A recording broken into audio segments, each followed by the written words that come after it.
പ്രിയമുള്ള എൻ്റെ വിദ്യാർത്ഥിനികളെ എല്ലാവരെയും ഞാൻ ഓൾ കേരള ഡിസ്റ്റൻസ് എഡ്യൂക്കേഷൻ എന്ന് പറയുന്ന നമ്മുടെ സ്ഥാപനത്തിൻ്റെ കീഴിലുള്ള ഓൺലൈൻ വീഡിയോ ക്ലാസ്സിലേക്ക് സ്വാഗതം ചെയ്യുകയാണ്. ഇന്ന് ഞാൻ നിങ്ങൾക്ക് മുമ്പിൽ പ്രസൻറ്റ് ചെയ്യുന്നത് NIS+2 സോഷ്യോളജിയുടെ ഹ്യൂമാനിറ്റീസിൻ്റെ പേപ്പറായ കോഡ് നമ്പർ 331 സോഷ്യോളജി. അതിൻ്റെ 29ാമത്തെ ചാപ്റ്ററാണ് നമ്മൾ എടുക്കുന്നത്. മേജർ സോഷ്യൽ പ്രോബ്ലംസ് ഓഫ് ഇന്ത്യയിലെ പ്രധാനപ്പെട്ട സാമൂഹിക പ്രശ്നങ്ങൾ ഏതൊക്കെയാണെന്നതിനെ കുറിച്ചിട്ടാണ്. എൻ്റെ വീഡിയോ കേൾക്കുന്ന എല്ലാവരും ലൈക്ക് ചെയ്യുക, ഷെയർ ചെയ്യുക, കമൻറ്റ് ചെയ്യുക, സബ്സ്ക്രൈബ് ചെയ്യുക. നമുക്കറിയാം 2024 അതിനുശേഷം എക്സാം എഴുതുന്ന വിദ്യാർത്ഥികളുടെ സിലബസിൽ അപ്ഡേഷൻ ഉണ്ട്, ക്വസ്റ്റ്യൻ പേപ്പറിൻ്റെ മോഡലുകൾ മാറ്റുന്നുണ്ട്. അതിനനുസരിച്ചിട്ടാണ് നമ്മുടെ ക്ലാസ്സുകൾ ക്രമീകരിച്ചിട്ടുള്ളത്. മൊത്തം ചാപ്റ്റേഴ്സിൻ്റെ 60% മാത്രമാണ് പബ്ലിക് എക്സാമിന് പഠിക്കേണ്ടത്. ബാക്കി വരുന്ന 40% എക്സാമിൽ നിന്ന് ഒഴിവാക്കിയിട്ടുണ്ട്. ആ 60%ത്തിൽപ്പെട്ട ക്ലാസ്സുകളാണ് നമ്മൾ എടുത്തുകൊണ്ടിരിക്കുന്നത്. അതിൽപ്പെട്ട ചാപ്റ്ററാണ് 29ാമത്തെ ചാപ്റ്റർ. നമുക്കറിയാം പരീക്ഷക്ക് മലയാളത്തിൽ പരീക്ഷ എഴുതുന്നവരും ഇംഗ്ലീഷിൽ പരീക്ഷ എഴുതുന്നവർക്കും ക്വസ്റ്റ്യൻസ് ഇംഗ്ലീഷിലാണ്. അതുകൊണ്ട് തന്നെയാണ് ഞാൻ ബോർഡിൽ ക്വസ്റ്റ്യൻസ് ഇംഗ്ലീഷിൽ എഴുതി അതിൻ്റെ അർത്ഥം മലയാളത്തിൽ പറഞ്ഞ് നിങ്ങളുടെ മുമ്പിൽ അവതരിപ്പിക്കുന്നത്. അപ്പോൾ ഇങ്ങനെ രീതിയിൽ പ്രാക്ടീസ് ചെയ്യുമ്പോൾ നിങ്ങൾക്ക് കോൺഫിഡൻസ് കിട്ടും. എക്സാമിന് ഇംഗ്ലീഷിൽ ക്വസ്റ്റ്യൻ വന്നാലും നമുക്ക് എന്ത് ചെയ്യും, കോൺഫിഡൻസ് കിട്ടും. അതേപോലെ തന്നെ നമ്മുടെ കയ്യിലുള്ള ഗൈഡിലും ക്വസ്റ്റ്യൻസ് ഇംഗ്ലീഷിലും മലയാളത്തിലാണ്. ക്വസ്റ്റ്യൻസ് ഇംഗ്ലീഷിൽ തന്നെ അതിൻ്റെ അർത്ഥം മലയാളത്തിൽ തന്നിട്ട് ആൻസർ തരികയാണ് ചെയ്യുന്നത്. ഗൈഡ് ആവശ്യമുള്ളവർ കോൺടാക്ട് ചെയ്താൽ എല്ലാ വിഷയങ്ങളുടെയും നമ്മൾ അയച്ചു തരുന്നതാണ്. ഓക്കെ, ഇന്ന് നമ്മൾ 6 ക്വസ്റ്റ്യൻസ് ആണ്. ചെറിയൊരു ചാപ്റ്ററാണ്. നമ്മൾ 6 ക്വസ്റ്റ്യൻസും അതിൻ്റെ ആൻസറും പറഞ്ഞാൽ അവസാനിപ്പിക്കും. First question, define illiteracy. Illiteracy എന്ന് പറഞ്ഞാൽ നിരക്ഷരത, സാക്ഷരത ഇല്ലായ്മ എന്താണ്? എക്സ്പ്ലെയിൻ കോസസ്, അതിന്റെ കാരണം എന്താണ് നിരക്ഷരത എന്ന് നമ്മൾ സ്കൂൾ തലങ്ങളിലൊക്കെ പഠിച്ചിട്ടുണ്ട്. എഴുതാനും വായിക്കാനും അറിയാത്ത ഒരു അവസ്ഥയാണ് എന്ന് പറയുന്നത് നിരക്ഷരത എന്ന് പറയുന്നത്. ഒരാൾക്ക് എഴുതാനും അറിയില്ല, വായിക്കാനും അറിയില്ല, അങ്ങനത്തെ ഒരു അവസ്ഥ. അങ്ങനെ അറിയുന്ന ഒരു അവസ്ഥയാണെങ്കിൽ അത് സാക്ഷരത എന്ന് പറയുന്നത്. സാക്ഷരത ഏറ്റവും കൂടിയ സംസ്ഥാനമാണ് ഇന്ത്യയിൽ കേരളം എന്ന് പറയുന്നത്. അപ്പോൾ ഈ നിരക്ഷരതയുടെ കാരണങ്ങൾ എന്തൊക്കെയാണ്? ജനസംഖ്യ നിരക്കുള്ള വളർച്ച അപേക്ഷിച്ച് സാക്ഷരത നേടുന്ന ജനങ്ങളുടെ നിരക്കിലുള്ള താഴ്ചയാണ് ഒന്നാമത്തെ കാരണം. അപ്പൊ ജനസംഖ്യ ഇങ്ങനെ നല്ലോണം വളർന്നുകൊണ്ടിരിക്കുന്നുണ്ട്, പക്ഷെ അതിൽ സാക്ഷരത നേടാനുള്ള ജനങ്ങളുടെ തിരക്കിലുള്ള താഴ്ചയാണ് എന്ന് പറയുന്നത്. സാക്ഷരത നേടാൻ ആളുകൾ താല്പര്യപ്പെടുന്നില്ല, ജനസംഖ്യ ഇങ്ങനെ വൻതോതിൽ വ്യക്തപ്പെടും. രണ്ടാമത്, വിദ്യാർത്ഥികളെ ചേർക്കുന്നതിലും അവരെ പഠനം ഉപേക്ഷിച്ച് പോകാതെ നിലനിർത്തുന്നതിനും പ്രാഥമിക വിദ്യാലയങ്ങൾക്കുള്ള വീഴ്ചയാണ്. വിദ്യാലയങ്ങൾ അതിന് വലിയ പ്രാധാന്യം നൽകുന്നില്ല. വിദ്യാർത്ഥികളെ ചേർക്കുന്നതിനും പഠനം ഉപേക്ഷിച്ച് പോകാതെ നിലനിർത്തുന്നതിനും അവർ വേണ്ടത്ര ശ്രദ്ധ കൊടുക്കുന്നില്ല. 3, നവസാക്ഷരതയ്ക്കുള്ള തുടർ വിദ്യാഭ്യാസ പരിപാടികളുടെ പരാജയങ്ങൾ വരുന്നുണ്ട്. നവസാക്ഷരർക്കുള്ള തുടർ വിദ്യാഭ്യാസ പരിപാടിയുടെ പരാജയം, ഇന്ത്യ നടപ്പിലാക്കിയ സാക്ഷരത പരിപാടിയുടെ പരാജയം വരുന്നുണ്ട്. ഉയർന്ന ദാരിദ്ര്യ നില അത് വലിയൊരു കാരണമാണ്. പല ഇന്ത്യയിലെ നോർത്ത് ഇന്ത്യൻ സംസ്ഥാനങ്ങളിലും നിരക്ഷരായ ഇഷ്ടം പോലെ ആളുകളുണ്ട്. അവർക്ക് ദാരിദ്ര്യം കൊണ്ട് അവരുടെ ജീവിതം പൊറുതിമുട്ടി പഠനം ഉപേക്ഷിച്ച് കുട്ടികളെ കൊണ്ട് എന്ത് ചെയ്യാണ്, ജോലി ചെയ്യിപ്പിക്കുന്ന ഒരു അവസ്ഥയിലേക്ക് പോവുകയാണ്. കേരളത്തിൽ അത്രയും സാധ്യതകൾ വളരെ കുറവാണ്. ഇനി രണ്ടാമത്തെ ചോദ്യം, ഡിഫൈൻ പോവർട്ടി, എക്സ്പ്ലെയിൻ കോസസ് ആണ്. പോവർട്ടി എന്ന് പറഞ്ഞാൽ ദാരിദ്ര്യം എന്നാൽ എന്താ, അതിന്റെ കാരണങ്ങൾ എന്താ? ദാരിദ്ര്യത്തിന്റെ നിർവചനം എന്ന് പറയുന്നത് വരുമാനത്തിലെ കുറവ് കൊണ്ടോ വിവേകശൂന്യമായ ചിലവാക്കുകൾ കൊണ്ടോ ഒരാൾക്ക് തന്റെ കായികവും മാനസികവുമായ ശേഷി നിലനിർത്താനും തനിക്കും തന്റെ സ്വാഭാവിക ആശ്രിതത്വക്കും സമൂഹത്തിന്റെ നിലവാരം അനുസരിച്ച് പ്രവർത്തിക്കാൻ ആവശ്യമായ ഉയർന്നൊരു ജീവിതത്തോത് പുലർത്താനും സാധിക്കാത്ത ഒരു അവസ്ഥയാണ്.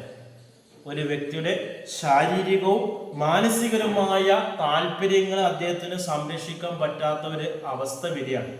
അവിടെയാണ് ഈ ദാരിദ്ര്യം വരുന്നത് എന്ന് പറയുന്നത്.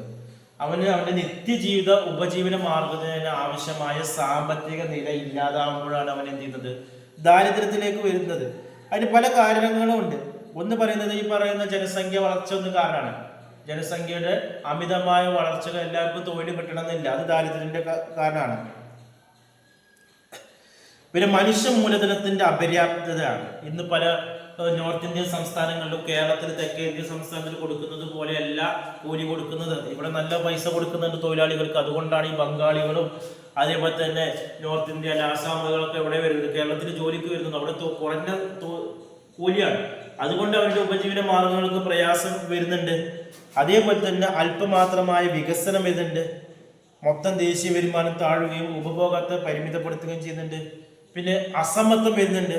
ദേശീയ വരുമാനത്തിന്റെ വലിയൊരു ഭാഗം ജനസംഖ്യയിൽ 5% മുതൽ 10% വരെ മുന്തിയ വിഭാഗമാണ് കൈക്കലാക്കുന്നത്. തുച്ഛമായ വരുമാനമാണ് സാധാരണക്കാർക്ക് ദേശീയ വരുമാനത്തിൽ ലഭിക്കുന്നതാണ്. പിന്നെ മൂലധനത്തിന്റെ അപര്യാപ്തത എന്നുണ്ട്. മൂലധനത്തിന്റെ അഭാവം വ്യവസായിക വളർച്ച തടയുകയും കയറ്റുമതിയുടെ വളർച്ചയൊക്കെ മന്ദഗതിയിലാകുന്നുണ്ട്. അതേപോലെ തന്നെ കൂടിയ നിരക്കിലുള്ള തൊഴിലില്ലായ്മയും വരുന്നുണ്ട്. തൊഴിലില്ലായ്മക്ക് വേണ്ടത്ര വരുമാനം കുറയുന്ന മൂലം ആളുകൾ പല മേഖലകളിലേക്ക് പോകുന്നുണ്ട്. അതേപോലെ തന്നെ നാണയപ്പെരുപ്പം വരുന്നുണ്ട്. തുടർച്ചയായി സാധനങ്ങളുടെ വില വർദ്ധിക്കുന്നത് ദാരിദ്ര്യത്തിന് കാരണമാകുന്നത്. അതേപോലെ തന്നെ താഴ്ന്ന സാങ്കേതിക വിദ്യ മറ്റ് വികസിത സമ്പദ് വ്യവസ്ഥയുമായി തട്ടിച്ചു നോക്കുമ്പോൾ നമ്മുടെ നിർമ്മാണ പ്രവർത്തനങ്ങളുടെയും കാർഷിക ഉൽപാദനത്തെയും സാങ്കേതിക വിദ്യ മാത്രമല്ല താഴ്ന്ന നിലവാരം പുലർത്തുന്നത്, മറിച്ച് വിപണന തന്ത്രങ്ങളും ഉൽപാദന യൂണിറ്റുകളിലെ ഏകീകരിക്കുന്നതിനുള്ള കഴിവും ധനകാര്യ വിപണികളും താഴ്ന്ന നിലയിൽ തന്നെയാണ്. താഴ്ന്ന സാങ്കേതിക വിദ്യ മൂലം ആളോഹരി ഉൽപാദനക്ഷമയും താഴ്ന്ന നിലയിൽ തന്നെ വരുന്നുണ്ട്. അതേപോലെ തന്നെ സാമൂഹിക ഘടകങ്ങൾ ദാരിദ്ര്യത്തിന് കാരണമായിട്ടുണ്ട്. കൂട്ടുകുടുംബ രീതി, ജാതി സമ്പ്രദായം, മതവിശ്വാസങ്ങൾ ഇതൊക്കെ ദാരിദ്ര്യത്തിന് കാരണമാണുണ്ട്. ഇതേപോലെ യുദ്ധങ്ങൾ, യുദ്ധഭീഷണി വരുന്നുണ്ട്. വികസനത്തിന് പകരം പ്രതിരോധത്തിനായി വലിയ തുക ചെലവഴിക്കാം രാജ്യത്തെ നിർബന്ധിക്കുന്നു. ഇത് ദാരിദ്ര്യത്തിനൊക്കെ കാരണം. അങ്ങനെ പല കാരണങ്ങളും ഇന്ത്യയിൽ ദാരിദ്ര്യമുണ്ട്. എന്നാലും ഏറ്റവും കൂടുതൽ ദാരിദ്ര്യമുള്ള സംസ്ഥാനങ്ങളാണ് ബംഗാൾ, ബീഹാർ, ഒറീസ, അങ്ങനെ ഉള്ള നോർത്ത് വടക്ക് കിഴക്കൻ സംസ്ഥാനങ്ങളൊക്കെയാണ് കൂടുതൽ വരുന്നത്. കേരളത്തിൽ അത് വളരെ കുറവാണ്. ഈ അടുത്ത ചോദ്യമാണ് പോവർട്ടി ലൈൻ. എന്താണ് ദാരിദ്ര്യ രേഖ എന്ന് പറയുന്നത്? ദാരിദ്ര്യത്തെ നിർണ്ണയിക്കാനുള്ള ഒരു അടിസ്ഥാന ഘടകമാണ് ദാരിദ്ര്യ രേഖ. ജനങ്ങളെ ദരിദ്രർ എന്നും അല്ലാത്തവർ എന്നും വിഭജിക്കുന്ന ഒരു ഛേദതലമാണ് പോവർട്ടി ലൈൻ. ആരൊക്കെയാണ് ദരിദ്രർ, ആരൊക്കെയാണ് ദരിദ്രരല്ല എന്നുള്ളതാണ് ഈ പോവർട്ടി ലൈൻ കൊണ്ട് ഉദ്ദേശിക്കുന്നത്. അടുത്ത ക്വസ്റ്റ്യൻസ് ആണ് what is corruption, what are the question. എന്താണ് അഴിമതി എന്ന് പറയുന്നത്? അഴിമതി എന്ന് പറയുന്നത് അന്യായമായ രീതിയിൽ നമ്മൾ ഒരാളുടെ സ്വത്തുക്കൾ പിടിച്ചെടുക്കുക, അല്ലെങ്കിൽ സമ്പാദ്യങ്ങൾ പിടിച്ചെടുക്കുക, ഇതൊക്കെ അഴിമതിയാണ്. അഴിമതി കൊള്ളകളൊക്കെ നമ്മൾ പറയുന്നില്ലേ. അതിന് കാരണങ്ങൾ എന്ന് പറഞ്ഞാൽ സമൂഹത്തിലെ സമ്പത്തിന്റെ അടിസ്ഥാനത്തിൽ പദവി ഉയർത്തുന്നതിനും ആർഭാട ജീവിതം നയിക്കുന്നതിനും പുതിയ വീടെടുക്കുന്നതിനൊക്കെ പല കാരണങ്ങൾ അഴിമതി ഉണ്ടാകുന്നുണ്ട്. കുട്ടികളെ ഉയർന്ന നിലയിൽ പഠിപ്പിക്കാനും സമ്പത്ത് വീണ്ടും വീണ്ടും നേടാനും വരവിൽ കവിന സ്വത്ത് സമ്പാദിക്കാനുമായ ആളുകളൊക്കെ എന്ത് ചെയ്യുന്നുണ്ട്? അഴിമതി നടത്തുന്നുണ്ട് എന്നുള്ളതാണ് പറയുന്നത്. അഞ്ചാമത്തെ ക്വസ്റ്റ്യൻസ് ആണ് what is mean by population explosion. എന്താണ് ജനസംഖ്യ വിസ്ഫോടനം കൊണ്ട് അർത്ഥമാക്കുന്നത്? 1951 മുതൽ ഇന്ത്യയിൽ ജനസംഖ്യ ഭീമമായ തോതിൽ വർദ്ധിക്കാൻ തുടങ്ങി. പെട്ടെന്ന് ജനസംഖ്യ വൻതോതിൽ വർദ്ധിക്കുന്നതിനെയാണ് ജനസംഖ്യ വിസ്ഫോടനം. പെട്ടെന്ന് അമിതമായിട്ടുള്ള വളർച്ചയാണ്. ഇപ്പൊ ലോകത്തിൽ ഇന്ന് ഏറ്റവും കൂടുതൽ ജനസംഖ്യയുള്ള രാഷ്ട്രമായി ഇന്ത്യ മാറി. 2ാം സ്ഥാനം ചൈനയാണ്. ഇന്ത്യയിലെ ജനസംഖ്യ ഇന്ന് 140 കോടിയിലകം കവിഞ്ഞു എന്നുള്ളതാണ്. ബീഹാർ, മധ്യപ്രദേശ്, രാജസ്ഥാൻ, ഉത്തർപ്രദേശ് എന്നീ സംസ്ഥാനങ്ങളിൽ ഏറ്റവും കൂടുതൽ വരുന്നത്. എന്നാൽ ഇപ്പോൾ ഇന്ത്യ ചൈനയെ മറികടന്ന് 1ാം സ്ഥാനമായി എന്നുള്ളതാണ്.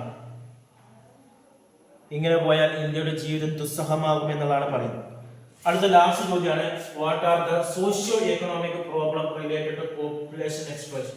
സോഷ്യോ എക്കണോമിക് തന്നെ സാമ്പത്തിക സാമൂഹിക പ്രശ്നങ്ങളാണ്. ജനസംഖ്യ വിസ്ഫോടനം മൂലം എന്തൊക്കെ സാമ്പത്തിക സാമൂഹിക പ്രശ്നങ്ങൾ ഇന്ത്യയിൽ ഉണ്ടാവും? അതിൽ ഒന്നാമത്തെ രൂക്ഷമായ തൊഴിലില്ലായ്മ ഉണ്ടാകുന്നുണ്ട്. പാർപ്പിട പ്രശ്നങ്ങൾ വരുന്നുണ്ട്. ഭൂമിക്ക് മേലുണ്ടാകുന്ന പല വിധത്തിലുള്ള സമ്മർദ്ദങ്ങൾ വരുന്നുണ്ട്. രോഗാതുരത വരുന്നുണ്ട്.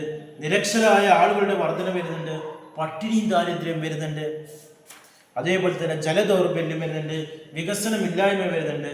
അക്രമം, കുറ്റം, കൃത്യം എന്നിവ വർദ്ധിക്കൽ വരുന്നുണ്ട്. ജീവിത നിലവാരത്തിന്റെ തോതിലുള്ള തകർച്ച വരുന്നുണ്ട്. ഇതൊക്കെയാണ് പ്രധാന കാരണങ്ങൾ. ഇത്രയാണ് നമ്മൾ ഈ ചാപ്റ്ററിൽ വരുന്നത്. ഇനി ഇതുമായി ബന്ധപ്പെട്ട എന്തെങ്കിലും സംശയം നിങ്ങൾക്ക് ചോദിക്കാം. ഇനി ഇതിൽ വരുന്ന നമുക്ക് 1 മാർക്കിന്റെ 1 വേർഡ് ക്വസ്റ്റ്യൻസ് ഉണ്ട്, MCQ ക്വസ്റ്റ്യൻസ്. അത് നമ്മൾ അടുത്ത വീഡിയോയിൽ അവതരിപ്പിക്കും. ഇതുമായി ബന്ധപ്പെട്ട എന്തെങ്കിലും സംശയങ്ങളോ തുടർന്നുള്ള ക്ലാസ്സുകൾക്കും വേണ്ടി നമ്മുടെ ചാനൽ നിങ്ങൾ സബ്സ്ക്രൈബ് ചെയ്യണം. യൂണിവേഴ്സിറ്റി എല്ലാ വിഷയങ്ങളുടെ ക്ലാസ്സുകളും ഗൈഡുകളും അവൈലബിൾ ആണ്. അതുപോലെ തന്നെ അഡ്മിഷൻ സംബന്ധമായ കാര്യം ഇന്ത്യയിലെ മുഴുവൻ സ്റ്റേറ്റുകളിലും നമ്മൾ അഡ്മിഷൻ കൊടുക്കുന്നുണ്ട്. നിങ്ങളുടെ ജില്ലയിൽ തന്നെ പരീക്ഷ എഴുതാം. ഗൾഫിലുള്ളവർക്ക് അവിടെ തന്നെ നിന്നിട്ട് പഠിക്കാം. ലീവിന് നാട്ടിൽ വരുമ്പോൾ എക്സാം എഴുതാൻ പറ്റുന്ന രീതിയിലാകാം. 1 മാസം കൊണ്ട്, 2 മാസം കൊണ്ട്, 3 മാസം കൊണ്ട്, 6 മാസം കൊണ്ട് ഈ രീതിയിൽ നമ്മൾ അറേഞ്ച് ചെയ്തിരുന്നുണ്ട്. മാക്സിമം 5 വർഷം വരെ ഉണ്ട്. ഇനി അതല്ല വീട്ടിൽ നിന്ന് പരീക്ഷ എഴുതാൻ പറ്റുന്നവർക്ക് ബോസ് എഡ്യൂക്കേഷൻ്റെ കീഴിൽ നമ്മൾ +2 SSLC നൽകുന്നുണ്ട്. അതേപോലെ തന്നെ ശ്രീനാരായണ ഇഗ്നോ യൂണിവേഴ്സിറ്റിയുടെ ഡിഗ്രി PG അഡ്മിഷനും നമ്മൾ നൽകുന്നുണ്ട്. കൂടുതൽ വിവരങ്ങൾക്കും അഡ്മിഷനും കോൺടാക്ട് ചെയ്യേണ്ട വാട്സപ്പ് നമ്പർ നമ്മുടെ ചാനലിൻ്റെ ഡിസ്ക്രിപ്ഷൻ ബോക്സിലുണ്ട്.